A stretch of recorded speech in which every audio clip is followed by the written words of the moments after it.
दो चर वाले रैखिक समीकरण पर आधारित कुछ शाब्दिक प्रश्न हैं या कह सकते हैं इबारती प्रश्न हैं। यानी जो हमें प्रश्न दिया गया है इसको पहले रैखिक समीकरण युग में बनाना है और रैखिक समीकरण युग बनाने के बाद फिर आप उसको किसी मेथड से सॉल्व कर सकते हैं, हल कर सकते हैं। तो देखिए हम कैसे समीकरण बनाएंगे। अच्छा, इससे पहले मैं आपको इन्हीं शाब्दिक प्रश्नों को द्विघात समीकरण में भी हल करके बता चुका हूँ। द्विघात समीकरण में और इसमें अंतर है। द्विघात समीकरण में आपको केवल एक ही चर मानना है, चाहे x हो या y हो। लेकिन यहाँ पर जो आपका दो चर वाला रैखिक समीकरण है, आपको दो चर में ही ये समीकरण आपको बनाने हैं और उनको दो चर में ही हल करना है। तो प्रश्न क्या कहता है, यदि किसी भिन्न के अंश और हर दोनों में दो जोड़ दिया जाए तो भिन्न का जो मान हो जाता है वह 9/11 हो जाता है, और अगर 3 जोड़ दिया जाए तो 5/6 हो जाता है। तो उस कंडीशन में हमें भिन्न का मान ज्ञात करना है। तो देखिए किस तरीके सॉल्व करेंगे हम। हल माना भिन्न x/y है, अर्थात हमने अंश मान लिया है x और हर मान लिया है हमने y। तब प्रश्नानुसार प्रश्न क्या कहता है कि अंश और हर दोनों में दो जोड़ दिया जाए। तो हम इस भिन्न में अंश में भी और हर में भी दोनों में क्या जोड़ूंगा, दो जोड़ूंगा। तो भिन्न का मान क्या हो रहा है, भिन्न का मान हो रहा है 9/11। क्रॉस मल्टीप्लिकेशन 11 का x+2 में, 9 का y+2 में, 11x + 22 9y + 18, इसको दल लाएंगे 11x - 9y = 18 - 22 - 4, यानी 11x - 9y = -4 समीकरण नंबर 1। इसी प्रकार हमें दूसरा समीकरण भी बनाना है। तो दूसरा समीकरण क्या कहता है, द्वितीय स्थिति कि इसी भिन्न के अंश और हर दोनों में कितने जोड़ हैं, 3। यहाँ पर 3 जोड़िए तो भिन्न का मान हो जाता है 5/6। तो इससे हम दो चर वाला रैखिक समीकरण बनाएंगे। 6 का गुणा तो कराएंगे x+3 में और 5 का गुणा कराएंगे y+3 में। Cross multiplication 6x + 18 5y + 15, 6x - 5y और 15 में से 18 जाएंगे तो -3। ये दूसरा इक्वेशन है, ये पहला इक्वेशन है। अब आप इसको किसी भी मेथड से, चाहे आप बज्जड़न से हल कीजिए, चाहे आप प्रतिस्थापन से हल कीजिए, आप विलोपन से हल कीजिए, किसी से आप हल कर सकते हैं, क्योंकि हमें सवाल में दिया गया नहीं है। अब सवाल में देता है कि प्रतिस्थापन से हल कीजिए तो प्रतिस्थापन से हल करना है, वज्र से हल कीजिए तो वज्र से हल करना है। तो हमने पहले बताया था कि ज़्यादातर हमें क्या है, विलोपन विधि बहुत आसान रहती है।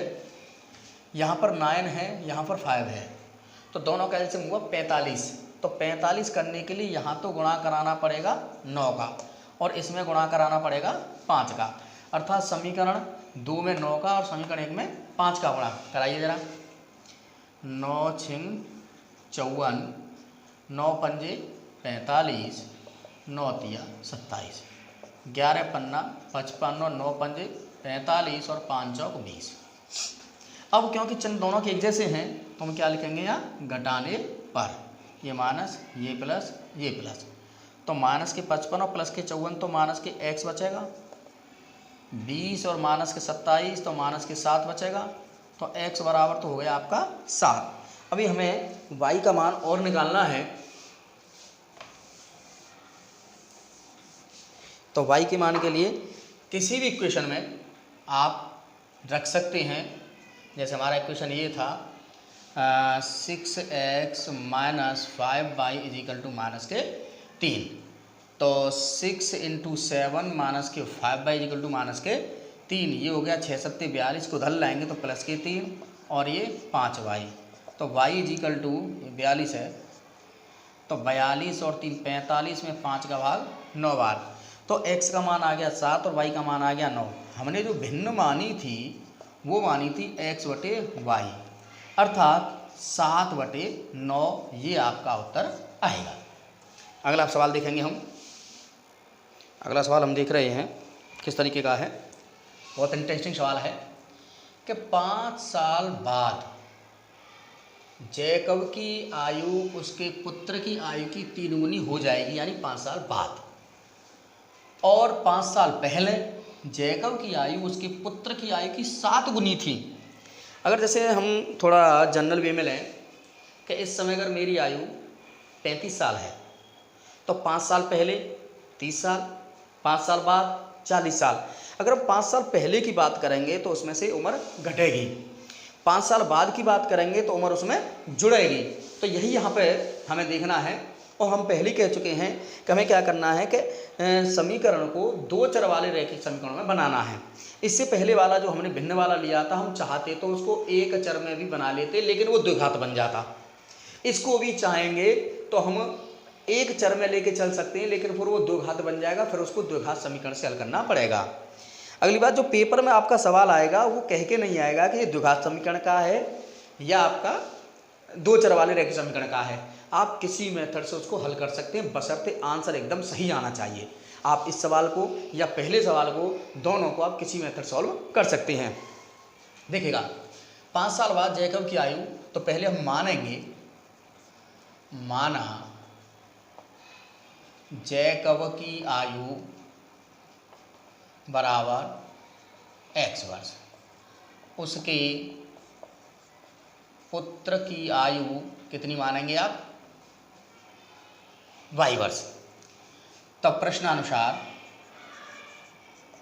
प्रश्न क्या कह रहा है कि 5 साल बाद, तो इधर x + 5 होगी और इधर y + 5 होगी। ये किसकी है, जैकब की, और ये किसकी है, उसके पुत्र की। तो जैकब की जो उम्र है पुत्र की आयु की कितने गुना होगी, 3 गुना। तो हम इसमें 3 का गुणा करा देंगे। जैकब की आयु 5 साल बाद x + 5, पुत्र की आयु 5 साल बाद y + 5, क्योंकि अब y है, 3 गुनी हो जाएगी पुत्र की आयु की, तो y + 5 में 3 का गुणा करा देंगे। तो x + 5 बराबर 3y + 5 दिया 15। इसको धर लाएंगे, 5 को धर ले जाएंगे, समीकरण नंबर पहला। अब द्वितीय स्थिति क्या कहती है,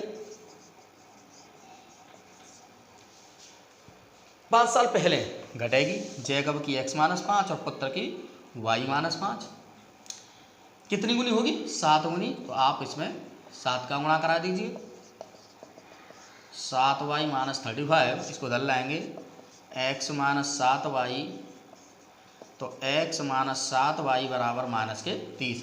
यानी पहला इक्वेशन है x - 3y बराबर 10 और दूसरा है x - 7y बराबर -30। बहुत आसानी से हो जाएगा, कोई गुणा भाग नहीं करना हमें, x दोनों बराबर हैं तो सीधे घटाने पर, तो ये तो कट गया, प्लस के 7y माइनस के 3y, तो 4y बचे, प्लस के 30 और 10 40, तो y का मान 10 वर्ष। यानी जो y हमने माना था पुत्र की, वो तो आ गई 10 वर्ष। y का मान इसमें लगा दीजिए, x - 3 गुणा 10 बराबर 10, x - 30 बराबर 10 और x बराबर 40 वर्ष। तो जैकब की हमने x मानी थी वो 40 वर्ष, अर्थात जैकब की जो उम्र आई है वो 40 वर्ष है और उसके पुत्र की जो वर्तमान आयु है वो 10 वर्ष है। अगला सवाल देखते हैं, अलग टाइप का सवाल है थोड़ा सा, कि 2 अंकों की एक संख्या के अंकों का योग 9 है। इस संख्या का 9 गुना संख्या को पलटने पर प्राप्त संख्या का 2 गुना है, तब संख्या ज्ञात करें। माना दहाई का अंक x, इकाई का अंक y है। तो इससे पहले जब हम द्विघात समीकरण पढ़ा रहे थे तो मैंने आपको बताया था कि जब हम संख्या बनाएंगे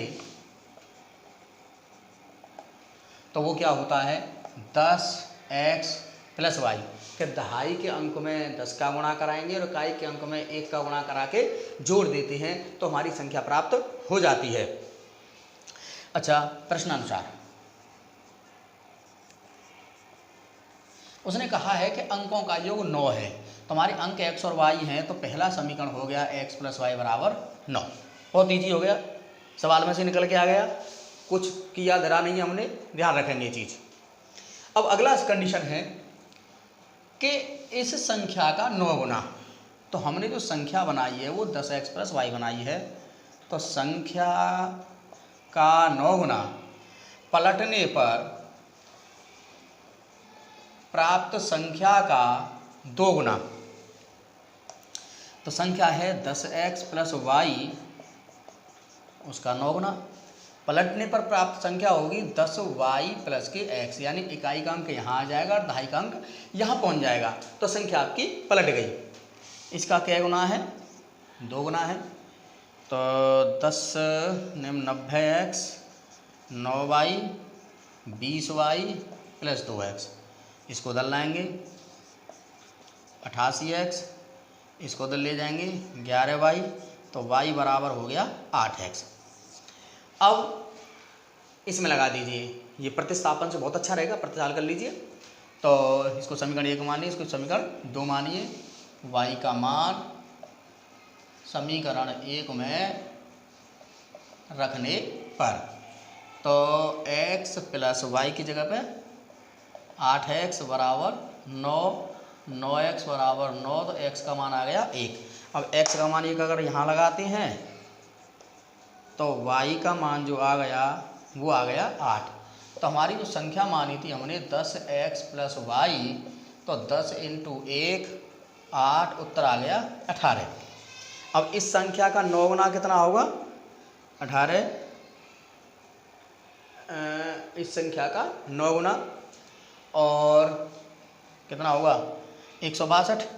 संख्या को पलटने पर 81, उसका 2 गुना करेंगे तो 162, अतः दोनों बराबर बैठ रहा, हमारी संख्या सही है। इससे पहले बता चुका हूँ कि अगर द्विघात समीकरण से इसी विधि को हम हल करते तो हमें एक चर में ही बनाते। तो हम यहाँ पर जो इकाई का अंक माना था वो x, तो दहाई का अंक x है, तो इकाई का अंक जो मानते, क्योंकि दोनों अंकों का योग 9 है, तो यहाँ पर हम 9 माइनस x मानते, फिर हम y नहीं मानते, क्योंकि द्विघात समीकरण में हमें चर एक ही रखना है, 2 चर नहीं रखने हैं। इसको हमने 2 चर वाले तरीके से हल किया है। अगर एक चर वाले से हल करते तो यहाँ 10x और यहाँ पर 9 माइनस x हो जाता। ठीक है साहब, अगला सवाल देखते हैं। अगला सवाल है, बहुत अलग टाइप का सवाल है। तो सवाल क्या कहता है कि ऋतु धारा के अनुकूल 2 घंटे में 20 किलोमीटर तैर सकती है और धारा के प्रतिकूल 2 घंटे में 4 किलोमीटर तैर सकती है। उसकी स्थिर जल में तैरने की चाल तथा धारा की चाल आपको ज्ञात करनी है। तो माना स्थिर जल में तैरने की चाल कौन की? ऋतु की, x किलोमीटर प्रति घंटा, और धारा की चाल y किलोमीटर प्रति घंटा। धारा माने जिस नदी में वो तैर रही है, नदी का बहाव होता है कि अगर नदी का बहाव सपोज करो पूर्व दिशा में है और पूर्व दिशा में ही ऋतु बह रही है, तो उसकी स्पीड बढ़ जाएगी, उसे बोलते हैं हम धारा के अनुकूल चाल। और अगर धारा बह रही है पूर्व दिशा में और ऋतु बह रही है पश्चिम दिशा में, तो उसकी स्पीड थोड़ी कम हो जाएगी, उसे बोलते हैं धारा के प्रतिकूल चाल। अर्थात प्रतिकूल चाल में स्पीड कम हो जाती है और अनुकूल चाल में धारा की चाल बढ़ जाती है। ये मान के चलिए अगर हम साइकिल चला रहे हैं और हमें पूर्व दिशा में जाना है और पूर्व दिशा में बहुत बढ़िया हवा चल रही है, हवा का रुख बहुत अच्छा है, तो उस कंडीशन में हम साइकिल चला रहे हैं तो हमारी साइकिल अपने आप चलेगी, क्योंकि अपनी स्पीड हमारी साइकिल की बढ़ जाएगी।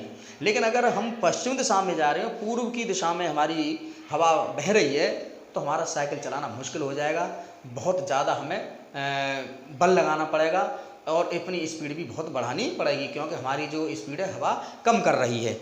तो उसी तरीके से तो हम लिखेंगे धारा के अनुकूल ऋतु की चाल। ऋतु माने लड़की का नाम है, ऋतु माने यहाँ मौसम नहीं है। x प्लस वाई किलोमीटर प्रति घंटा। धारा के प्रतिकूल चाल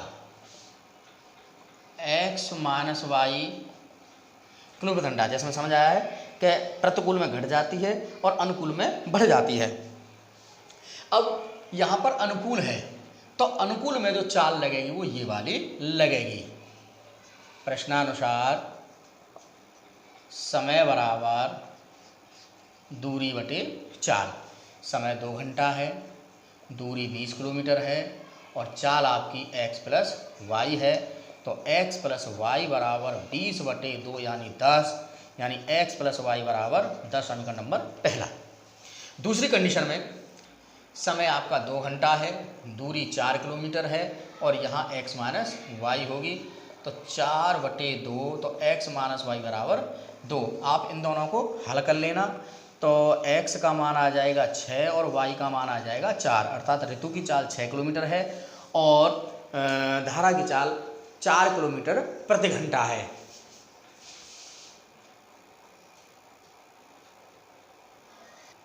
ये हमारा बिल्कुल अंतिम सवाल है और यहाँ हमारा 2 चर वाले रिएक्शन बिल्कुल पूरी तरह से ख़त्म हो जाएंगे। आपको स्वाध्याय करना पड़ेगा। तो यहाँ ये अलग टाइप का सवाल है।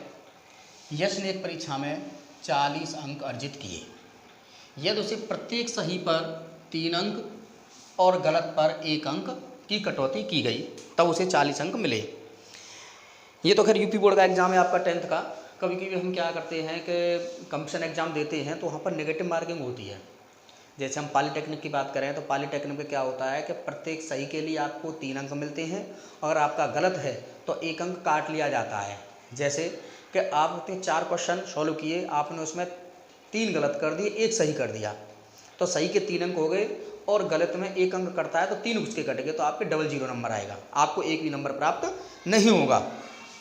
तो यहाँ पर लिखेंगे माना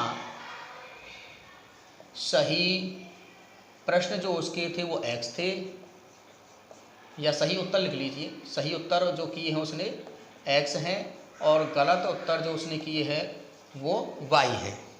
टोटल उसने जो प्रश्न सॉल्व किए हैं यानी कुल प्रश्न हल किए उसने x प्लस वाई, x सही और y गलत। तो अब पहली कंडीशन में क्या है कि उसने क्या किया है कि 3 अंक तो मिल रहे हैं सही पे, तो इसके हो गए 3x और 1 अंक कट रहा है तो y उसने सॉल्व की गलत किए हैं तो उसके कितने कटेंगे, y अंक कट गए, तो टोटल उसको प्राप्त हो रहे हैं 40 अंक। समीकरण नंबर पहला। इसी प्रकार दूसरा है कि यदि उसे सही उत्तर पर 4 अंक मिलते तो 4x हो जाता और गलत पर 2 अंक कटते तो टोटल y हैं, 2y कट जाएंगे तो टोटल आपके कितने अंक हैं, 40 अंक हैं। तो इस तरीके से आपको ये दोनों इक्वेशन सॉल्व करने हैं। सॉल्व करने पर मैं आपको बता देता हूँ किसी मेथड से हल कर लेना। तो x का मान तो आ जाएगा 15 और y का मान आ जाएगा 5, यानी सही जो किए हैं उसने 15 किए हैं और गलत जो किए हैं उसने, किसी मेथड से आप उसको सॉल्व कर लेना और आपका आंसर आ जाएगा। तो आगे ध्यान दें कि सही पर 1 अंक पर 1 प्रश्न पर 3 अंक मिलते हैं तो उसने x सही किए हैं तो 3x तो अंक उसको प्राप्त हो गए पॉजिटिव। 1 अंक कटता है 1 प्रश्न पर, उसने y गलत कर दिए तो y कट गए, तो 3x में से y कट गए तो टोटल अंक 40 हो गए। उसी प्रकार उसको 4 अंक मिलते हैं सही पर और x सॉल्व किए हैं तो 4x तो उसने प्राप्त कर लिए और 2 अंक उसके कटते हैं 1 पर, उसने y गलत किए हैं तो 2y उसके कट गए 40 और इन दोनों को आप x y के मान हल कर लेना, आपके आंसर आ जाएंगे। सही प्रश्न हो गए 15 और गलत हो गए आपके 5।